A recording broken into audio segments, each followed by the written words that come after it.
দেখে নেব খেলার সময় শিরোনাম। ডাম্বুলার সুখ স্মৃতি সঙ্গী করে কলম্বোতে পৌঁছালো বাংলাদেশ ক্রিকেট দল। টিম হোটেলে বিশ্রামে লিটন শামীমরা। কাল প্রেমাদাসায় শেষ অনুশীলন সেশন। বাজে সময়ে লিটন মিরাজদের পাশে সনাথ জয়সুরিয়া। ক্রিকেট উন্নয়নে সাবেকদের এগিয়ে আসার আহ্বান। ক্রিকেটারদের জন্য রাজনীতি নয় বললেন মাতারা হারিকেন। সেপ্টেম্বর উইন্ডোতে চূড়ান্ত নয় নেপাল ম্যাচ। শক্তিশালী প্রতিপক্ষের সন্ধানে বাফুফে, জানালেন ইমরুল হাসান। ট্রায়াল দেয়া ফুটবলারদের নিয়ে এখনও সিদ্ধান্তহীনতায় ফেডারেশন।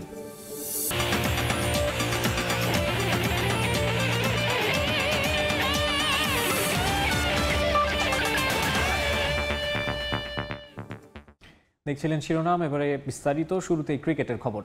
সাকিব আল হাসানকে জাতীয় দলের জন্য অ্যাভেইলেবল মনে করলেও তার সঙ্গে কোনো যোগাযোগই করেনি বিসিবি। বিষয়টি বলেছেন বোর্ড সভাপতি নিজেই। কথা বলে তাকে জাতীয় দলে ফেরানোর সিদ্ধান্ত নিতে চায় বিসিবি, যদিও তা পুরোপুরি নির্ভর করছে নির্বাচকদের ওপর বলে জানান আমিনুল ইসলাম বুলবুল। এদিকে দলের সিনিয়র সহকারী কোচ সালাউদ্দিনের কাজ নিয়ে সমালোচনা শুরু হলেও তার পাশেই দাঁড়াচ্ছেন বিসিবি সভাপতি। আবার কবে জাতীয় দলে দেখা যাবে সাকিব আল হাসানকে, এই আলোচনা আগে থেকেই ছিল।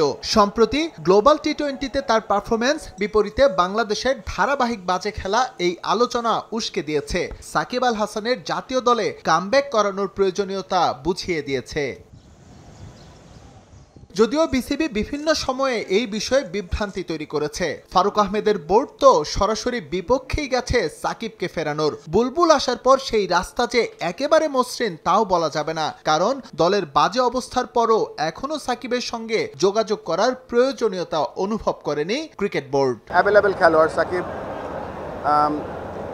বাংলাদেশ টিম থেকে এখনো সব ফরম্যাটে রিটায়ার করেনি এবং তার সাথে কথা বলবো, তার সাথে কথা বলার পরে আমরা সিদ্ধান্ত নিতে পারবো। এর আগেও আমি বলেছি, বহুবার আবার বলছি যে এটা সম্পূর্ণ নির্ভর করছে বাংলাদেশ টিমের সিলেক্টর যারা দল নির্বাচন করে তাদের উপরে। সম্প্রতি বাংলাদেশ কেমন ব্যাট করছে এটা বোঝার জন্য তদন্ত কমিটি গঠনের প্রয়োজন নেই। দু একটা ইনিংস বাদ দিলে তো মনে হয় ব্যাটিংটাই ভুলে গেছেন কেউ কেউ। এই দায় কতটা বর্তায় ব্যাটিং কোচের উপর? এই ভূমিকায় থাকা দলের সিনিয়র সহকারী কোচ সালাউদ্দিনকে নিয়ে এমন প্রশ্ন উঠলেও তাকে যেন প্রোটেক্টই করলেন আমিনুল ইসলাম বুলবুল। ব্যাটিং কোচ যিনি আছেন এখন মোহাম্মদ সালাউদ্দিন, আমরা তো দেখছি ইজ ডুইং গুড সোফার।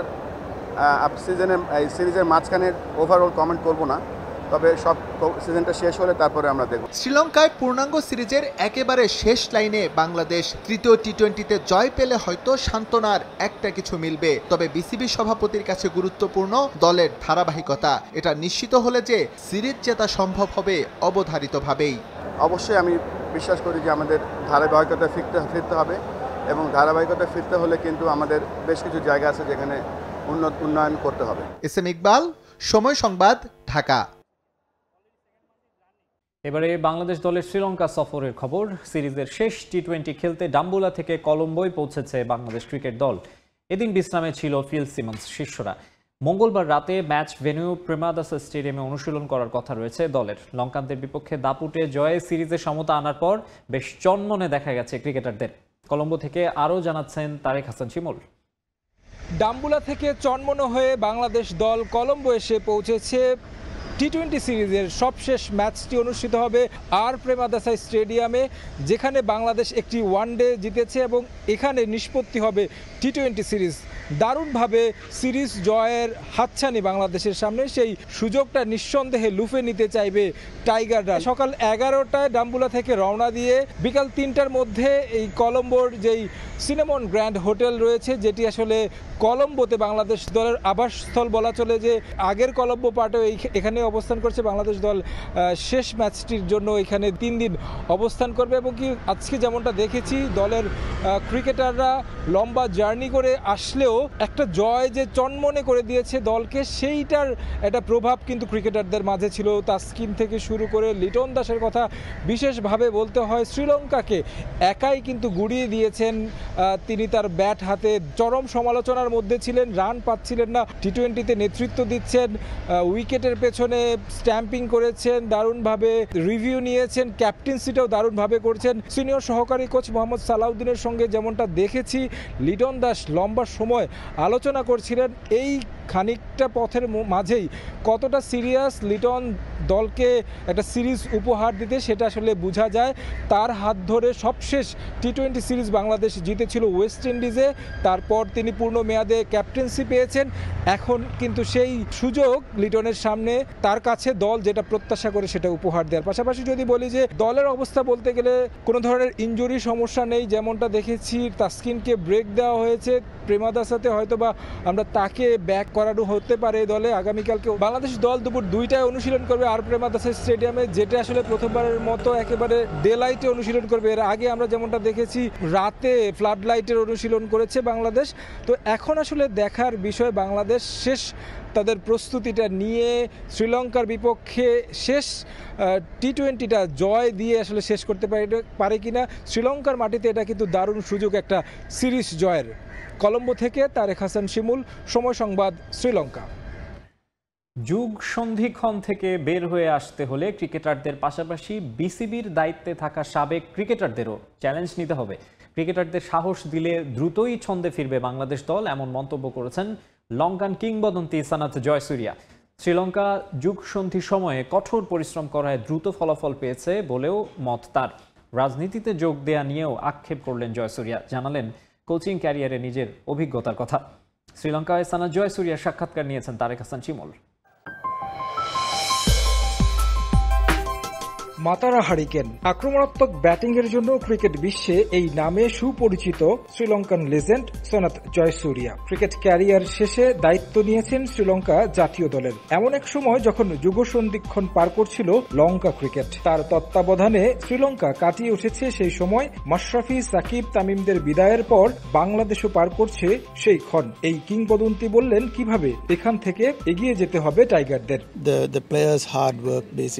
ক্রিকেটাররা কঠিন পরিশ্রম করেছে, আমি আত্মবিশ্বাস দেওয়ার চেষ্টা করেছি, অনুশীলনে কিছুটা ভিন্নতা এনেছিলাম। তারা সবসময় ভালো করার জন্য মুখিয়ে ছিল, আমরাই সেরা। আমি এই বিশ্বাসটা তাদের মধ্যে তৈরি করতে সাহায্য করেছি। তাদের স্বাভাবিক খেলাটাই যেন তারা খেলে এবং পাশাপাশি একে অপরের সঙ্গে তাদের চমৎকার একটা বোঝাপড়া হয়েছে। প্রতিটা দলেরই যুগ সন্ধিক্ষণের মধ্য দিয়ে যেতে হয়। এক ঝাঁক অভিজ্ঞ ক্রিকেটার বিদায় নেয়, বাংলাদেশও সেই সময় পার করছে। নির্বাচকরা নতুনদের নিয়ে চেষ্টা করে যাচ্ছেন। অনেক সাবেক ক্রিকেটাররা এই মুহূর্তে বোর্ডের বিভিন্ন দায়িত্বে, তাদের চ্যালেঞ্জটা নিতে হবে এবং আমি আশা করব দ্রুত বাংলাদেশ দল সেটা কাটিয়ে উঠবে।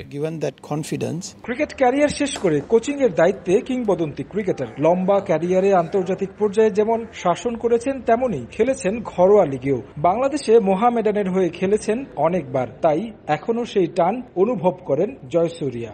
ওডিআই, টেস্ট ক্রিকেট আমি সবসময় ভিন্নভাবে খেলার চেষ্টা করতাম। অ্যাটাকিং ক্রিকেট আমার পছন্দ ছিল, খেলাটাকে উপভোগ করেছি। এমনকি আমি যখন বাংলাদেশে ক্লাব ক্রিকেটে খেলেছি তখনও আমার মতো করেই খেলেছি। বাংলাদেশের মানুষের অনেক ভালোবাসা পেয়েছি, তারা আমার খেলার ধরন পছন্দ করত। আমি মোহামেডানের হয়ে খেলেছি, এই ক্লাবের প্রতি সমর্থকদের অনেক ভালোবাসা ছিল। আমি ক্রিকেট ছেড়ে কোচিং ক্যারিয়ার বেছে নিয়েছি। এটা আমার জন্য চ্যালেঞ্জিং ছিল, কারণ এমন অভিজ্ঞতা আগে ছিল না। ক্রিকেট ক্যারিয়ার শেষ না করেই সাকিব, মাশরাফিদের রাজনীতিতে যোগ দেয়া নিয়ে দেশে তুমুল সমালোচনা। রাজনীতিতে যোগ দেয়া নিয়ে আক্ষেপ করলেন সনাত জয়সুরিয়া। ক্রিকেটার থাকা অবস্থায় হয়েছিলেন এমপি। 2013 থেকে 15 দায়িত্ব পালন করেছেন স্থানীয় সরকার মন্ত্রণালয়ের, যা জীবনের সবচেয়ে বড় ভুল ছিল বলে স্বীকার করলেন এই লেজেন্ড। অন্য ক্রিকেটার রাজনীতিতে এসে কি করেছে না করেছে আমি সেগুলো নিয়ে বলতে চাই না, তবে আমি অনেক বড় ভুল করেছিলাম রাজনীতিতে পা রেখে। আমার এটা করা উচিত হয়নি। ক্রিকেটার হিসেবে সবার কাছ থেকে ভালোবাসা পেয়েছি, রাজনীতিতে সেটা সম্ভব নয় এবং সেই ভুলের জন্য আমার আক্ষেপ থাকবে সব সময়। এসব ভুল থেকে অন্যরাও শিক্ষা নেবে বলে মত সনাত জয়সুরিয়ার। ক্রিকেটার হিসেবে ক্যারিয়ারে পূর্ণ মনোযোগ থাকা উচিত বলে মত এই লঙ্কান কিংবদন্তির। তারেক হাসান শিমুল, সময় সংবাদ, ডাম্বুলা, শ্রীলঙ্কা। শ্রীলঙ্কার বিপক্ষে দ্বিতীয় ম্যাচ জয়ের পর এবার সিরিজ নিয়ে স্বপ্ন দেখছেন সাবেক ক্রিকেটাররা। পাকিস্তান সিরিজের আগে এই জয় টনিক হিসেবে কাজ করবে বলেই বিশ্বাস তাদের। তবে ক্রিকেটের সংক্ষিপ্ত এই ফরম্যাটে টাইগার একাদশে অলরাউন্ডারের অভাব বোধ করছেন পাইলট এবং জাভেদ ওমর বেলিম। টেল এন্ডারদের ব্যাটিং নিয়ে আরও মনোযোগী হওয়ার পরামর্শ দিলেন তারা। একটা জয় বদলে দিয়েছে সবকিছু। শ্রীলঙ্কা সিরিজের শুরু থেকেই বাংলাদেশের সঙ্গী কেবল হার, মাঝে ওয়ানডেতে একটা ম্যাচ জিতলেও বাজে হারে সিরিজ খুইয়েছে মিরাজের দল। টি-20তে শুরুটা মন মতো হয়নি ম্যানেজমেন্টের, তবে ডাম্বুলা দুহাত ভরে দিয়েছে লিটন বাহিনীকে। ম্যাচটা কেবল বাংলাদেশ জিতেছে তা কিন্তু নয়, লঙ্কানদের রীতিমতো উড়িয়ে দিয়েছে তারা। নিজেদের আন্তর্জাতিক টি-20 ইতিহাসে রানের ব্যবধানে বাংলাদেশের দ্বিতীয় বড় জয় এটি। ঘরের মাঠে স্বাগতিকদের 100 রানও করতে দেননি রিশাদ শরীফুলরা। এরকম দাপুটে ম্যাচের পর এবার সিরিজ জয় নিয়ে আশাবাদী সবাই। যে দলে আছেন দুই সাবেক ক্রিকেটার জাভেদ ওমর বেলিম এবং খালেদ মাসুদ পাইলট। আমরা এখনো সবসময় বলি 2 নাম্বার 3 নাম্বার দল হয়নি, আমরা অলওয়েজ স্ট্রাগলিং দল। প্রতিটা সিরিজ, প্রতিটা ম্যাচ, প্রতিটা রান আমার জন্য খুব ইম্পর্টেন্ট। তো এই যদি আমরা সিরিজটা জিততে পারি টি-20, আমার কাছে মনে হয় এটা আমাদের ফিউচার ক্যালেন্ডারে হেল্প করবে। আমরা যেহেতু কনফিডেন্স অনেক লুজ করেছি, আমার কাছে মনে হয় যে পরবর্তী ম্যাচটা সিরিজটা জিতলে বাংলাদেশ টিমটা আবারও ওইভাবে কামব্যাক করবে এবং পরবর্তী পাকিস্তানের সাথে যে খেলাগুলো আছে আমি মনে করি তখন পাকিস্তানের জন্য একটা প্রেশার হবে যে না, শ্রীলঙ্কা থেকে সিরিজ জিতে আসছে। জয় এলেও টিম কম্বিনেশন নিয়ে কিছুটা আক্ষেপ সাবেক ক্যাপ্টেন পাইলটের। টি-20 ফরম্যাটে ভালো করতে দলে প্রয়োজন অলরাউন্ডার, আর এই জায়গাতেই তিনি কমতি দেখছেন টাইগারদের। তাই টেলেন্ডারদের আরও একটু দায়িত্বশীল হওয়ার আহ্বান। আমাদের দেশে শুধুমাত্র এই ইমপ্রুভমেন্টটা নয়, এটা কিন্তু শুধুমাত্র খেলোয়াড় না, খেলোয়াড়ের সাথে পিছনে যে ম্যানেজমেন্ট আছে, ধরেন লিটন দাস বা তামিম জুনিয়র, ইমন, তারা তো ব্যাটিংয়ে প্র্যাকটিস করবেই। পিছন দিককার ব্যাটসম্যান 10, 11, 9, 8 যারা ব্যাটিং করে তাদেরকে কি করে আরও অলরাউন্ডার বানানো যায় সেই প্রকল্পগুলো আমার কাছে মনে হয় কখনো দেখি নাই। আমার কাছে মনে হয় যে শামীম পাটোয়ারির ইনিংস নিয়ে আলোচনা হলেও লিটনের রানে ফেরাটাই বড় স্বস্তি লাল সবুজ শিবিরে। যদিও লিটনের এই ইনিংসের পরও তাকে নিয়ে বাজি ধরতে ভয় পান পাইলট, কারণ এলকেডির অতীত যে বলে মোটেও ধারাবাহিক নন তিনি। ধারাবাহিক না হওয়ার পিছনে আছে ব্রেন, যে আমি ব্রেন বলতে পারছি যে কোন সময় কোন বলটাকে মারবো, কোন সময় কোন বলটাকে মারবো না, ক্যালকুলেশন, শর্ট সিলেকশন, এগুলো তো আসবে আপনার ব্রেন থেকে। তো আপনি একটা প্লেয়ার শুভমান গিল রানের পর রান করে আছে, অথচ লিটন দাস 10 বছর আগে থেকে খেলছে, 10 বছর আগে কিন্তু 60-70 রান করেছে বড় বড় টিমের সাথে, এখন কেন পারছেন? নিয়ন মোহাইমেন, সময় সংবাদ। এদিকে বিপিএল এর ইমেজ ঠিক করতে তোড়জোড় শুরু করেছে আমিনুল ইসলাম বুলবুলের বোর্ড। দুর্নাম পেছনে ফেলে বাংলাদেশ প্রিমিয়ার লিগের মান উন্নয়নে স্টেক হোল্ডারদের পরামর্শ নিচ্ছে গভর্নিং কাউন্সিল। সোমবার ক্রিকেটারদের সঙ্গে আলোচনায় বসেন বিসিবি কর্তারা। বিপিএল প্লেয়ার্স মাইকে অংশ নেন তামিম, মুশফিক, শান্ত সহ 6 ক্রিকেটার। বিপিএল নিয়ে কিন্তু যদি আপনি সত্যি কথা বলতে আপনার সুনামের চেয়ে দুর্নামটা বেশি হয়েছে আমার। এই বদনাম নিয়ে ক্রিকেট বোর্ড কর্তাদের আক্ষেপের শেষ নেই, তবে এর দায় নিতে চায় না কেউ। প্রায়ই একটা কথা ওঠে, 11 আসরে বিপিএল দেশের ক্রিকেটকে কি দিয়েছে, কয়জন ক্রিকেটার উঠে এসে টিকে থেকেছে। আর্থিক হিসাব নিয়েও বেশিরভাগ সময় ছিল লুকোচুরি, কিন্তু একটা জায়গায় বিপিএল অনন্য, সেটা বিতর্ক। প্রতিবারই হাস্যকর সব কাণ্ডে দেশের ক্রিকেটের ভাবমূর্তি ক্ষুণ্ণ করেছে অনেকে, তাই বিদ্রূপ করে ডাকে বিতর্ক প্রিমিয়ার লিগ। নাজমুল হাসান পাপনের আমল শেষে সংক্ষিপ্ত সময়ের জন্য বিসিবির চেয়ারে বসেছিলেন ফারুক আহমেদ। তার সময়ে বেশ হাঁকডাক দিয়ে একটা আসর আয়োজিত হয়েছে। বিপিএলকে আমূল বদলে দেওয়ার প্রতিশ্রুতি দিয়েছিলেন তিনি, কিন্তু দুর্বার রাজশাহী চিটাগং কিংস কাণ্ডে চরম ব্যর্থ 11তম আসর। বিভিন্ন সময় উইকেট, আম্পায়ারিং, ইমেজ, প্রতিযোগিতার মান, পেশাদারিত্ব, পেমেন্ট ইস্যু নিয়ে ক্ষোভ জানিয়েছেন ক্রিকেটাররা, কিন্তু সেগুলো আমলে নেয়নি বোর্ড। গভর্নিং কাউন্সিলের হর্তাকর্তারা ছিলেন ধরা ছোঁয়ার বাইরে, তাই খেলোয়াড়দের চাওয়া উপেক্ষিতই থেকে গেছে। সে কারণে 14 বছর আগে শুরু হওয়া বিপিএল ব্র্যান্ড হয়ে ওঠেনি, বরং এ ফ্র্যাঞ্চাইজি লিগ নিয়ে বিদেশি নামী ক্রিকেটারদের আগ্রহ ক্রমশ কমেছে। তবে সব দুর্নাম এবার গা থেকে ঝেড়ে ফেলতে চায় আমিনুল ইসলাম বুলবুলের বোর্ড। কিছুদিন আগে বিসিবি সভাপতি জানিয়েছিলেন বিপিএল এর মান উন্নয়নে সব স্টেক হোল্ডারদের কাছ থেকে পরামর্শ নেবেন। এরই মধ্যে কাজও শুরু করে দিয়েছেন তিনি। প্রথম দফায় বসেছিলেন ক্রিকেটারদের সঙ্গে। মিটিংয়ে উপস্থিত ছিলেন তামিম ইকবাল, মুশফিকুর রহিম, এনামুল হক বিজয়, মোহাম্মদ মিঠুন ও জাকির হাসান। এছাড়া ভিডিও কলে যুক্ত হয়েছিলেন নাজমুল হোসেন শান্ত। এই ওপেন ডিসকাশন সেশনের টাইটেল বিপিএল প্লেয়ার্স মাইক। ধাপে ধাপে সংগঠক ও সাংবাদিকদের সঙ্গেও মিটিং করবে গভর্নিং কাউন্সিল। মাকসুম আলম খান, সময় সংবাদ, ঢাকা। আনুষ্ঠানিকভাবে শুরু হতে যাচ্ছে আমিনুল ইসলাম বুলবুলের ক্রিকেট বিকেন্দ্রীকরণ প্রক্রিয়া। শুরুটা পাবনায়, যেখানে রাজশাহী ও রংপুর বিভাগের 16 জেলা কোচকে তাদের করণীয় বুঝিয়ে দেওয়া হবে। ম্যাচ সিনারিওতে ক্রিকেটার তুলে আনার লক্ষ্য বিসিবির। সোমবার এ নিয়ে স্থানীয় কোচদের সঙ্গে মতবিনিময় করেন বোর্ড প্রধান। এছাড়া শিক্ষা মন্ত্রণালয়ের সঙ্গে যৌথ সমন্বয়ে কলেজ টুর্নামেন্টের মাধ্যমেও হবে বাছাই প্রক্রিয়া। সভাপতির দায়িত্ব নিয়ে দেশ জুড়ে ক্রিকেট ছড়িয়ে দেওয়ার যে অঙ্গীকার করেছিলেন আমিনুল ইসলাম বুলবুল, সে প্রক্রিয়া এগিয়েছে অনেক দূর। তারই অংশ হিসেবে সোমবার স্থানীয় কোচদের সঙ্গে আলোচনায় বসেন বোর্ড প্রধান। তাদের কাছ থেকে শুনেছেন কি কি দরকার আর জানিয়েছেন কোন প্রক্রিয়ায় তুলে আনা হবে cricketer. This is the first time মানে বোর্ড প্রেসিডেন্ট যে কোচদের সাথে তাদের মতামত শেয়ার করতে চেয়েছে, জানতে চেয়েছে। তার যে ভিশনটা আছে সেটা আসলে একটা ক্লিয়ার কনসেপ্ট আমাদের মাঝে আর কি শেয়ার করলেন। এখন আসলে অপেক্ষার পালা, কারণ অনেক কিছু জিনিসের সংমিশ্রণে আসলে একটা ভালো কিছু তৈরি হয়। জানতে চাইলেন যে আসলে কি জায়গায় আমরা আছি, আমাদের আসলে কোন কোন জায়গাগুলো আমরা প্রবলেম ফেস করি। তো আমাদের ফ্যাসিলিটিসের অনেক ঘাটতি আছে, এগুলো আমরা বললাম যে আমি আসলে একটা বলারকে নিয়ে কাজ করতে গেলে আমার যে ইকুইপমেন্টস দরকার হয় ওই জিনিসগুলো প্রপার নাই। সো জিমের অনেক কিছু ইকুইপমেন্টস নাই, ট্রেনারদের থেকে আসলো।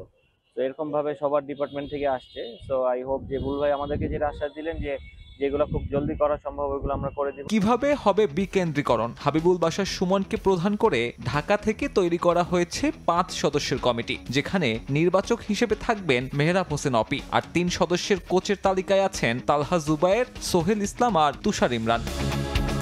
শুরুটা হবে রাজশাহী বিভাগের পাবনা জেলা থেকে। প্রথম দিনে ওই 5 সদস্যের কমিটির সঙ্গে বসবেন রাজশাহী ও রংপুর বিভাগের 16 জেলা কোচ। তাদেরকে বুঝিয়ে দেয়া হবে কাজের ধরন, কোন বিষয়গুলোতে গুরুত্ব দেয়া হবে, কোন ধরনের ক্রিকেটার বাছাই করা হবে সে গাইডলাইন মেনে 8 জেলা থেকে বিভাগীয় টুর্নামেন্টের জন্য তৈরি করা হবে 4টি দল।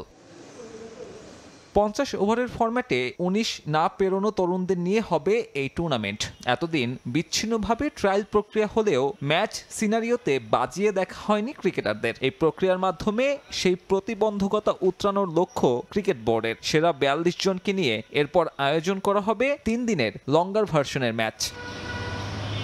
ক্রিকেটার তুলে আনার প্রক্রিয়ায় শিক্ষা মন্ত্রণালয়ের সাথেও সমন্বয় করতে যাচ্ছে বিসিবি। এরই মধ্যে আলোচনা হয়েছে প্রাথমিকভাবে 16 থেকে 20টি কলেজকে নিয়ে প্লেয়ার হান্ট প্রোগ্রাম চালু হচ্ছে চলতি বছরেই। বিসিবির প্রত্যাশা এসব প্রোগ্রামের মাধ্যমে উঠে আসবে দেশের আনাচে কোনাচে থাকা প্রতিভারা। সাব্বির মিথুন, সময় সংবাদ, ঢাকা। ফুটবলের খবর। সেপ্টেম্বর উইন্ডোতে নেপালের বিপক্ষে বাংলাদেশের প্রীতি ম্যাচ এখনও চূড়ান্ত নয়। এএফসি এশিয়ান কাপ বাছাইয়ে হংকং ম্যাচের আগে আরও শক্তিশালী প্রতিপক্ষের সন্ধানে বাফুফে। খুব শিগগিরই দল চূড়ান্ত করা হবে বলে জানান সিনিয়র সহসভাপতি ইমরুল হাসান। এদিকে নানা গুঞ্জন থাকলেও ট্রায়ালে আসা প্রবাসী ফুটবলারদের মধ্য থেকে কাউকেই এখনও নির্বাচন করা হয়নি। তবে সেখান থেকে বেশ কয়েকজনকেই অনূর্ধ্ব 23 দলে ডাকা হবে বলে ইঙ্গিত দিয়েছেন ইমরুল হাসান। বাংলাদেশের তুলনায় হাই র্যাঙ্কড টিম হংকং আসছে এশিয়ান কাপ বাছাইয়ে তাদের বিপক্ষে মাঠে নামার আগে সর্বোচ্চ প্রস্তুতি নেওয়ার লক্ষ্য বাফুফের। এজন্য শক্তিশালী প্রতিপক্ষের বিপক্ষে ম্যাচ খেলার সন্ধানে থেকেও শেষ মুহূর্তে নেপালি ঘুরপাক খাচ্ছে ফেডারেশন।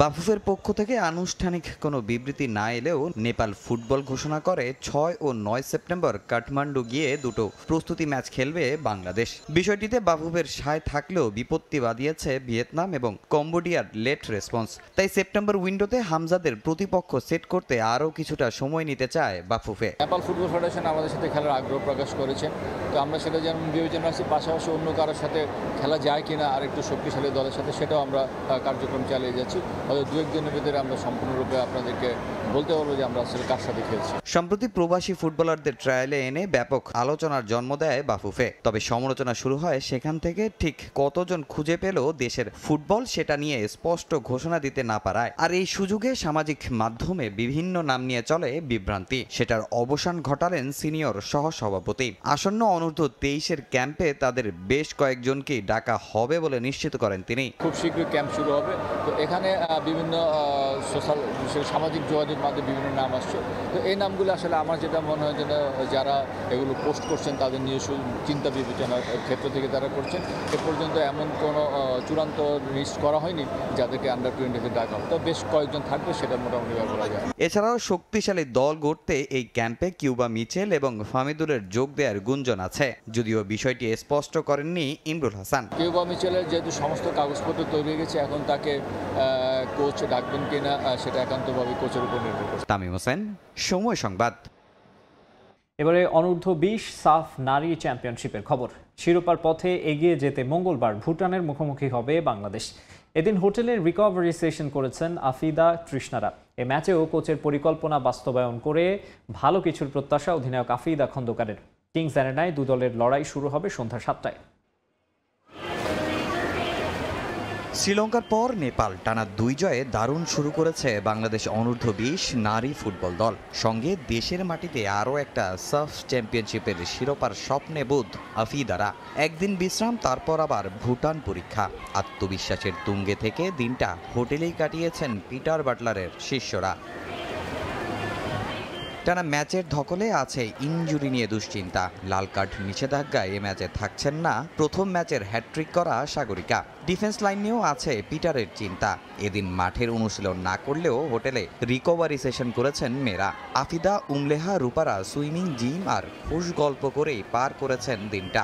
বিশ্রাম ও মানসিক প্রস্তুতির মাঝেও পরবর্তী ম্যাচ নিয়ে পরিকল্পনা আঁটছেন অধিনায়ক। এ ম্যাচেও কোচের টেকনিক মাঠে বাস্তবায়নের প্রত্যাশা। রিকভারি সেশন করছি সুইমিং পুলে, তো সবাই একটু এনজয় করছি সুইমিংয়ে। ম্যাচ নিয়ে কোচ আমাদের সাথে বসে কথা বলবে, তার প্ল্যান সেটা আমাদেরকে বলবে, আমরা সেভাবে করার চেষ্টা করবো ইনশাল্লাহ। দলের পরিস্থিতি আলহামদুলিল্লাহ ভালো। ছোটোখাটো ইনজুরি আছে, এটা থাকবে, যেহেতু ম্যাচ খেললে একটু ইনজুরি হয়, তো আলহামদুলিল্লাহ সব মিলিয়ে ভালো। 5 দলের রাউন্ড রবিন টুর্নামেন্টে বাংলাদেশের বাকি এখনও 4 ম্যাচ। টেবিলের শীর্ষে থাকা দল জিতবে শিরোপা। 4 পয়েন্ট নিয়ে ইতিমধ্যে টেবিলে সবার উপরে বাংলাদেশের মেয়েরা। ধাপে ধাপে ট্রফির পথে এগুতে চায় লাল সবুজ প্রতিনিধিরা। পরিকল্পনা করছেন ম্যাচ বাই ম্যাচ। আমাদের লক্ষ্য যেহেতু আরো 4টা ম্যাচ আছে, আমরা চাচ্ছি যে প্রতিটা ম্যাচ বাই ম্যাচে ভালো কিছু করে আর কি যেতে। লক্ষ্য তো সবারই থাকে একটা ভালো, আমাদেরও আছে, তবে আমরা পরের ম্যাচটা গুরুত্বপূর্ণ দিচ্ছি। প্রতিটা ম্যাচই আমাদের কাছে গুরুত্বপূর্ণ। ভুটানের বিপক্ষে জয় মানেই শিরোপার পথে আরও এক ধাপ এগিয়ে যাবে বাংলাদেশ। মাঠের লড়াই, মাঠের বাইরে তেমনই প্রস্তুতি। এবার অপেক্ষা ভুটান বাধা টপকানোর। তামিম হোসেন, সময় সংবাদ। চেলসিকে ফিফা ক্লাব বিশ্বকাপের শিরোপা উপহার দেয়াকেই ক্যারিয়ারের সেরা অর্জন হিসেবে দেখছেন প্লেয়ার অব দ্য টুর্নামেন্ট নির্বাচিত হওয়া কোল পালমার। নতুন মৌসুমে ক্লাবকে আরও সাফল্য উপহার দিতে চান নতুন যোগ হওয়া হোয়াও পেদ্রো। শিরোপা জয়ের কৃতিত্ব ফুটবলারদের দিয়েছেন চেলসি কোচ মারেস্কা। এদিকে ম্যাচ শেষে চেলসি ফুটবলারদের গায়ে হাত তোলার অভিযোগ উড়িয়ে দিয়েছেন পিএসজি কোচ লুই এনরিকে। চাপের মুহূর্তে এমন ঘটনা হতেই পারে বলে মনে করছেন তিনি। ক্লাব বিশ্বকাপ নিয়ে নানা সমালোচনা থাকলেও পিএসজি কোচ আগামীতেও এমন আয়োজনের পক্ষেই অবস্থান নিয়েছেন।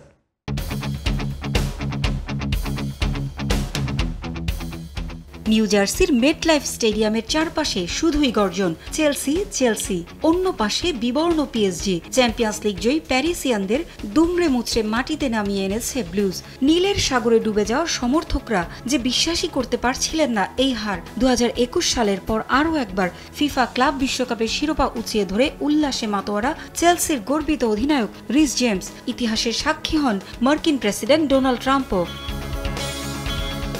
এমন অর্জনের পর বাঁধ ভাঙা উদযাপন তো ব্লুজদেরই মানায়। পিএসজির দম্ভ চূর্ণ করে জয়ের পর রাজসিক উদযাপনে মাতে চেলসি। উয়েফা কনফারেন্স লিগের পর নতুন ফরম্যাটের ফিফা ক্লাব বিশ্বকাপের শিরোপা ফ্রান্সে নয়, গেল ইংল্যান্ডে। ম্যাচের শুরুতে মেটলাইফ স্টেডিয়ামের ৮১,০০০ দর্শকের বেশিরভাগই বাজি ধরেছিলেন পিএসজির পক্ষে। তবে এনজো মারেস্কার ছোঁয়ায় বদলে যাওয়া দলটা হৃদয় ধারণ করে রেখেছিল ভিন্ন কিছু। ৮ মিনিটে গোলের সুযোগ পেয়েছিলেন কোল পামার, তবে তার শট পোস্ট ঘেঁষে বেরিয়ে যায়। ১৬ মিনিটে দিজিরে দুয়েকে হতাশ করেন চেলসির ডিফেন্ডার কুকুরেইয়া। অবশেষে ২২ মিনিটে মেটলাইফে পিএসজির দুর্গে প্রথম ঘূর্ণিঝড় হয়ে আঘাত হানেন কোল পামার। ২৩ বছর বয়সী উইঙ্গারের গোলে পিএসজিকে স্তব্ধ করে লিড নেয় চেলসি। ৩০ মিনিটে ব্যবধান দ্বিগুণ করেন পামার। পিএসজির রক্ষণভাগের বাধা পেরিয়ে করেন হৃদয় শীতল করা গোল। হতাশ হওয়া ছাড়া যেন কিছুই করার ছিল না গোলরক্ষক দোন্নারুমার। ৪৩ মিনিটে এনরিকের বুকে যেন পেরেক ঠুকে দেন হোয়াও পেদ্রো। আগে ২ গোল করে দলকে নির্ভর করা পামার এবার সতীর্থকে বলের যোগান দিয়েছেন। তা থেকেই গোল করেন মাত্রই চেলসিতে যোগ দেয়া পেদ্রো। সেমিফাইনালে রিয়ালকে নিয়ে যা করেছিল পিএসজি, প্রকৃতি যেন তারই শোধ দিয়েছে এনরিককে। প্রথমার্ধেই ৩-০ গোলে লিড নেয় চেলসি। ম্যাচে একাধিক সুযোগ তৈরি করেছে পিএসজি, তবে খিচা কাভারেজকেইয়া, দিজিরে দুয়ে, নেভেসদের বারবার হতাশ করেছেন চেলসি গোলরক্ষক রবার্ট সানচেজ। ৬টি নিশ্চিত গোল রুখে দিয়ে শিরোপা জয়ে বড় ভূমিকা রাখেন তিনি। ৮৫ মিনিটে ১০ জনের দলে পরিণত হয় পিএসজি। চেলসির কুকুরাইয়ার চুল টেনে ধরে লাল কার্ড দেখেন নেভেস। শেষটায় হারের হতাশা মেনে নিতে না পেরে চেলসির ফুটবলারদের সঙ্গে হাতাহাতিতে জড়িয়ে পড়ে পিএসজি। বাদ যাননি কোচ এনরিকো, তবে তাতে ম্লান হয়নি চেলসির শিরোপার উদযাপন। পারভিন আক্তার, সময় সংবাদ। এদিকে ফিফা ক্লাব বিশ্বকাপ থেকে সবচেয়ে বেশি আয় করেছে চ্যাম্পিয়ন চেলসি। নতুন ফরম্যাটের এই আসর থেকে ইংলিশ ক্লাবটির আয় 11,30,00,000 বাংলাদেশি মুদ্রায়, যা 1,337 কোটি টাকা। 2022 ফিফা বিশ্বকাপ জিতে এর অর্ধেকেরও কম অর্থ পেয়েছিল আর্জেন্টিনা। ক্লাব বিশ্বকাপে আয়ের দিক থেকে দ্বিতীয় স্থানে রয়েছে রানার্স আপ পিএসজি। ফ্রান্সের ক্লাবটির আয় $10,58,00,000। শেষ হলো এক মাসের ফুটবল যজ্ঞ। নতুন ফরম্যাটে হওয়া ঘটনাবহুল ফিফা ক্লাব বিশ্বকাপে 32 দলের এই লড়াইয়ে শেষ পর্যন্ত বাজিমাত ইংলিশ ক্লাব চেলসির। ফাইনালে টুর্নামেন্টের হট ফেভারিট পিএসজিকে মাটিতে নামিয়ে আনলো আন্ডারডগ হিসেবে আসরে আসা ব্লুজ। শিরোপা জয়ের পাশাপাশি ফুলে ফেপে উঠেছে লন্ডনের ক্লাবটির ব্যাংক অ্যাকাউন্ট। ফাইনাল হেরে কম অর্থ ঢোকেনি পিএসজির পকেটেও।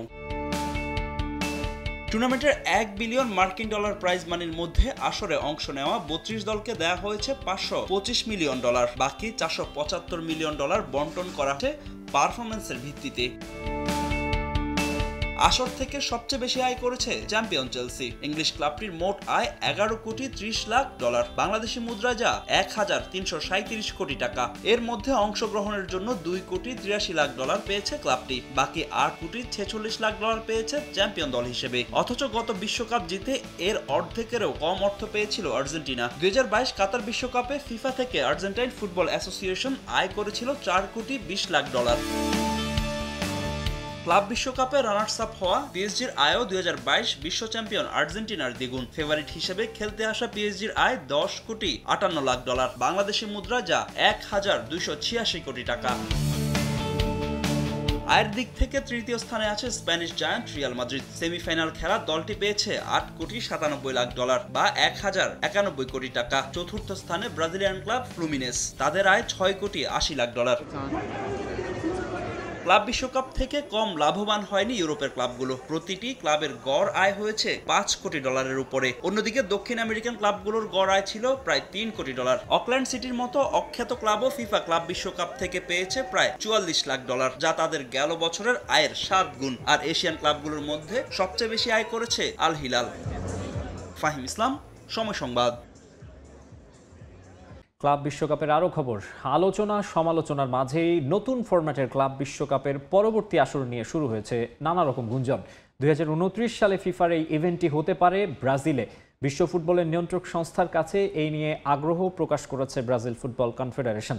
Rio de Janeiro, Sao Paulo এবং বেলো হরিজন্তে এই 3 শহরে মেগা ইভেন্ট আয়োজন করতে চায় সিবিএফ। আসর জুড়েই প্লেয়ারদের ইনজুরি নিয়ে শঙ্কা ছিল কোচদের মনে। আবার মার্কিন মুলুকে বেশ কিছু ম্যাচের দর্শক সংখ্যা নিয়েও কম কথা হয়নি। যদিও জিয়ান্নি ইনফ্যান্টিনো বলেছেন এই ইভেন্টে অভূতপূর্ব সাফল্য পেয়েছে ফিফা। এমনকি $2 বিলিয়ন বেশি রাজস্ব আয়ের দাবিও করেছেন বিশ্ব ফুটবলের নিয়ন্ত্রক সংস্থার সভাপতি। সেই হিসেবে ম্যাচ প্রতি রেভিনিউ এসেছে $31 মিলিয়ন, গড়ে 40,000 দর্শক উপস্থিতির তথ্যও দিয়েছেন তিনি। সব মিলিয়ে নিউ ফরম্যাটের ক্লাব ওয়ার্ল্ড কাপের প্রথম আসরে মিশ্র প্রতিক্রিয়া। তবে ফিফার সঙ্গে নাকি যোগাযোগও করেছে ব্রাজিলিয়ান ফুটবল কনফেডারেশন। সম্ভাব্য শহরের তালিকায় রয়েছে Rio de Janeiro, Sao Paulo ও বেলো হরিজন্তের নাম। 2014 ফিফা বিশ্বকাপ থেকেই ভালো মানের স্টেডিয়াম রয়েছে ব্রাজিলে। ফুটবলের সমৃদ্ধ ইতিহাস, ঐতিহ্য আর প্যাশনেট ফ্যান বেইজের বিবেচনায় ব্রাজিলে ক্লাব ওয়ার্ল্ড কাপ আয়োজনে আগ্রহ রয়েছে ইনফ্যান্টিনোরও। নতুন ফরম্যাটের প্রথম আসরের চ্যাম্পিয়নের পাশাপাশি আরও কয়েকটি দল এরই মধ্যে 2029 সালেরটার জন্য কোয়ালিফাই করেছে। ইউরোপ থেকে রিয়াল মাদ্রিদ ও ম্যানচেস্টার সিটি, সাউথ আমেরিকা থেকে ফ্ল্যামেঙ্গো ও ফ্লুমিনেন্স, এশিয়া থেকে উরাওয়া রেড ডায়মন্ডস, আফ্রিকা থেকে আল আহলি, নর্থ আমেরিকা থেকে ক্লাব লিওন আর ওশেনিয়া থেকে অকল্যান্ড সিটির জায়গা নিশ্চিত। মাকসুম আলম খান, সময় সংবাদ। এ পর্যায়ে খেলার সময় শীর্ষ সংবাদ জানিয়ে দিচ্ছে আরেকবার। বাজে সময়ে লিটন মিরাজদের পাশে সানাত জয়সুরিয়া। ক্রিকেট উন্নয়নে সাবেকদের এগিয়ে আসার আহ্বান। ক্রিকেটারদের জন্য রাজনীতি নয় বললেন মাতারা হারিকেন। এবং সেপ্টেম্বর উইন্ডোতে চূড়ান্ত নয় নেপাল ম্যাচ। শক্তিশালী প্রতিপক্ষের সন্ধানে বাফুফে, জানালেন ইমরুল হাসান।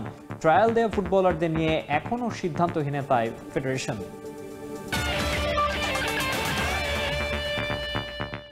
এই ছিল খেলার সময়ের এখনকার আয়োজনে, সঙ্গেই থাকুন সময়।